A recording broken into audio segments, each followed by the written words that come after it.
एक बार फिर से सभी का स्वागत है। बीए चतुर्थ सेमेस्टर के विद्यार्थियों को एक बार फिर से सभी का स्वागत। आज हम ईदगाह कहानी का प्रमुख उद्देश्य व उसका सार समझेंगे कि मुंशी प्रेमचंद द्वारा रचित ईदगाह कहानी सामाजिक एवं बाल मनोविज्ञान पर आधारित है। इस संपूर्ण कहानी में समस्त कथानक, इस कहानी का मुख्य पात्र हामिद है जो, और इसकी दादी माँ है अमीना, उसके इर्द गिर्द घूमता है पूरी कथानक।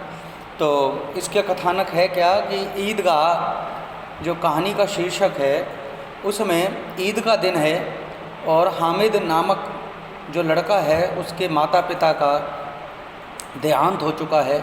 एक गरीब बूढ़ी दादी माँ अमीना है जो उसका पालन पोषण करती है और आज ईद का दिन है, सब खुशी का दिन है और सभी ईद मनाने के लिए ईदगाह में जाने को तैयार हैं। लेकिन ईदगाह पर जाने के लिए और ईद मनाने के लिए उनके घर में इतने ज़्यादा पैसे नहीं हैं। उसकी दादी माँ उससे झूठ बोलती है कि उसके पिता पैसे कमाने के लिए बाहर गए हुए हैं और वो बहुत सारा धन कमा करके लाएंगे और उनकी गरीबी दूर हो जाएगी। सभी हामिद के दोस्त मोहसिन, महमूद, नूरे, सम्मी सभी के पास खूब पैसे हैं और वो सभी जो है शहर की तरफ, ईदगाह की तरफ बढ़ते हैं।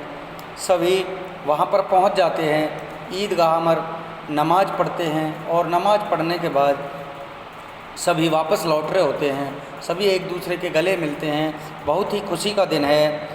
सभी जो है मिठाई खरीद रहे हैं, खा पी रहे हैं, लेकिन बेचारा हामिद के पास केवल 3 ही पैसे हैं और वह उन 3 पैसों को यूं ही बर्बाद करना नहीं चाहता है। सभी उसके दोस्त महमूद, मोहसिन, नूरे, सम्मी सभी अपना अपना खिलौना लेते हैं। कोई सिपाही लेता है, कोई वकील, कोई लकड़ी, कोई वैसे खिलौने, कोई रेवड़ियाँ खाता है, कोई मिठाई खाता है और सब उसको चिढ़ाते रहते हैं। अंत में जब सबके पैसे ख़त्म हो जाते हैं तो रास्ते में चलते चलते उसको एक लोहे के सामान की दुकान दिखती है जिसमें उसे एक चिमटा दिखाई दे जाता है और वह अपनी दादी अम्मा के लिए वह चिमटा लेने के लिए दुकान पे जाता है और वह पूछता है कितने का है। वो कहता है 5 पैसे का है। तो वह खूब करने के बाद उसने कहा कि मेरे पास तो 3 ही पैसे हैं, लेकिन उसने कहा कि लेना हो लो, 4 पैसे से कम में नहीं मिलेगा। लेकिन फिर भी वह अंत में चल देता है तो दुकानदार उसको 3 पैसे में उसको चिमटा दे देता है और वह उसको कंधे पे रख करके चलता रहता है। सभी देख करके हंसने लगते हैं सारे मित्र और वह कहता है, उसकी बेइज्जती हो जाती है। वो सोचता है कि जी ये तो मेरा खिलौना फीका पड़ गया। तो वो कहता है कि मेरा जो चिमटा है रुस्तम हिंद है, जो कि तुम्हारे खिलौनों में एक अभी मार दे तो सबका चकनाचूर हैकड़ी निकल जाएगी। तो सभी बच्चों के अंदर यह आता है कि भाई यह खिलौना ज़्यादा हमसे भारी पड़ गया। जैसे जैसे वह घर सभी पहुंचते हैं तो उसकी दादी माँ उसे गले लगा लेती है, देखती है कि वह क्या लाया है। उसकी आंखों से आंसू आने लगते हैं और वह सोचने लगती है कि उसे कितना मेरा ध्यान है।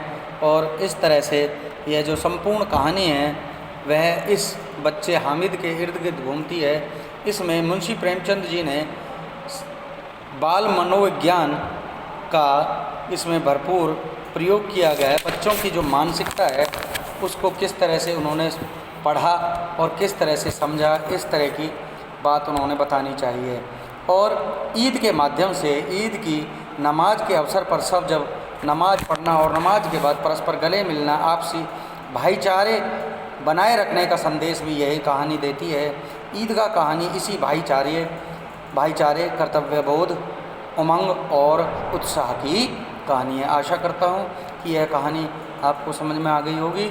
आगे हम नेक्स्ट एपिसोड में आपको टेक्स्ट बुक से कहानी पढ़ना प्रारंभ कराएंगे। धन्यवाद।